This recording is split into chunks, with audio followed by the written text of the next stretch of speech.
নৈহাটির এটি ঘোষ রোডের বাসিন্দারা মেতে উঠলেন জাগ্রত মা মনসা পুজোয়। নৈহাটির এটি ঘোষ রোডে মা মনসা পুজো কমিটির উদ্যোগে বহুল প্রচলিত জাগ্রত মন্দির হিসেবে খ্যাত মা মনসার বাৎসরিক পুজো মহা ধুমধামে অনুষ্ঠিত হলো। সকাল থেকেই মন্দির চত্বরে পুজো দেওয়ার জন্য দীর্ঘ লাইন পরিলক্ষিত হয়। প্রাকৃতিক দুর্যোগকে উপেক্ষা করে চলে ভক্তদের মা মনসাকে অঞ্জলি দেওয়ার হিড়িক। সন্ধ্যায় অনুষ্ঠিত হতে চলেছে মায়ের সন্ধ্যা আরতি। কথিত আছে বর্ধমানের ভৈরব বাবার কথা মতনই এই মা মনসার মন্দির স্থাপন হয়। সেই থেকেই প্রতি বছর এই দিন মায়ের পুজো হয়ে আসছে। দেখুন নৈহাটি থেকে সতীনাথ ভট্টাচার্যের বিস্তারিত রিপোর্ট। আমি সব থেকে আগে এইখানকার নগরবাসীকে নমস্কার করছি। সব থেকে আমি এটাই বলতে চাই, এই বাড়িতে আমি আমার মেয়েকে বিয়ে দিয়েছি। এই পুজোটা মা মনসার পুজো 21 বছর হয়েছে। খুবই ভালো পুজো, মানে খুব মা জাগ্রত মা। এখানকার মানুষ খুব ভালোবাসেন।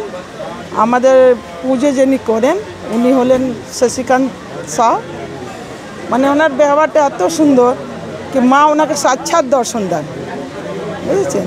এটাই এখানকার জনগণের, আমি ভগবানকে প্রার্থনা করি কি মা মনসা সবাইকে ভালো রাখুন, সবাই ভালো থাকুন। আর আমাদের যত আমাদের বিধায়ক, আমাদের কাউন্সিলর সবাই যেন ভালো থাকুক, এটাই আমি কামনা করি। আমার নাম মমতা শাহ, হাজির এই হালিশহর 11 নম্বর ওয়ার্ডের কাউন্সিলর। 2004 থেকে শুরু হয়েছে, 21 বছর কমপ্লিট। মাত্র হচ্ছে কি আমরা জানতাম না, আমরা বিহারি লোক। এই মা মনসা আছেন কি আছে জানতাম না। তা পরে জানা গেল ভৈরব বাবা একটা ছিলেন বর্ধমান, আমার দিদি বড় দিদি বাড়ি ওখানে। উনি এসে আমাদের অবস্থা খুবই খারাপ ছিল, খুবই খারাপ, মানে মাটি ঘর, খাওয়া ঠিক নেই। উনি দেখে বলেন যেখানে মা মনসা আছে, তবে থেকে মা বাবা পুজো শুরু করলো, আমরা করলাম। সে থেকে এটা করে আসছে। হ্যাঁ, মানে খুবই জাগ্রত, খুবই জাগ্রত। আর 2004 এনার মন্দির মানে তৈরি হলো, আর 2004 থেকেই আমরা শুরু করলাম। প্রত্যেক 20 সেপ্টেম্বর কী হবে আজকে? কি অনুষ্ঠান আছে? আজকে অনুষ্ঠান আছে যেরকম পুজো আচরা, খিচুড়ি ভোগ, রাত্রে সব ভোগ আছে, 56 ভোগ, আর সঙ্গীত, ভক্তি সঙ্গীত হবে, সাংস্কৃতিক অনুষ্ঠান হবে। হ্যাঁ, আজকের দিনে এই এলাকাবাসীর উদ্দেশ্যে কী বার্তা দেবেন? হ্যাঁ, আজকের দিনে এই পুজোর দিনে স্থানীয় বাসিন্দার উদ্দেশ্যে কী বার্তা? আর এই পুজোতে আমাদের পুরো এলাকা ছোট থেকে বড়, লেডিস জেন্টস সব সহযোগিতা আছে। আর সব মানে বাচ্চা থেকে বড় পর্যন্ত সব একসাথে একজোট হয়ে সব করি। একা কারো সম্ভব নেই, সবাই মিলেই আমরা করি, আনন্দও করি। আশাও রাখি মায়ের কাছে, অসুবিধা হলে ওনার কাছে একটু আবদারও করি, হয়ে যায়।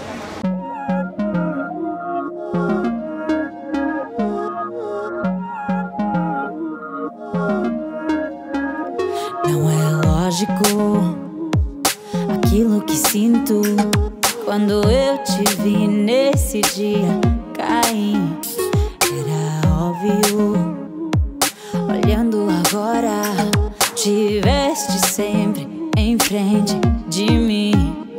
E até que enfim, quem diria que o mundo ia estar aos meus pés?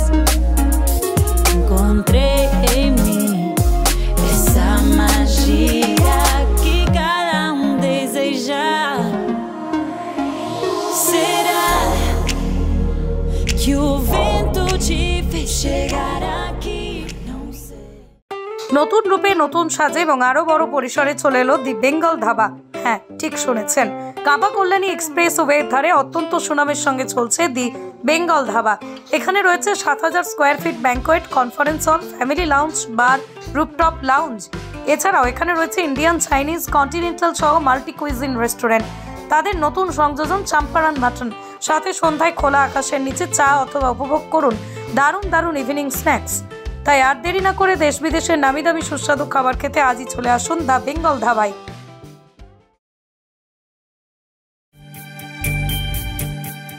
কি রে তোদের হলো?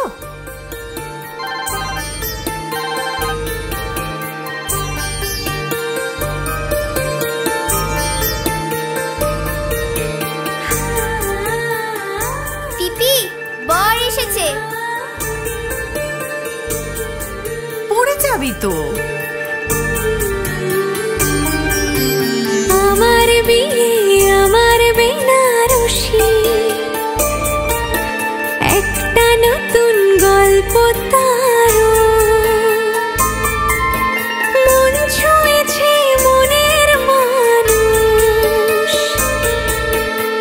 নজে আজ রঙিন আরো। নতুন স্বপ্নে নতুন করে সেজো। বিমল শাড়ি সেন্টার, কাঁচরাপাড়া।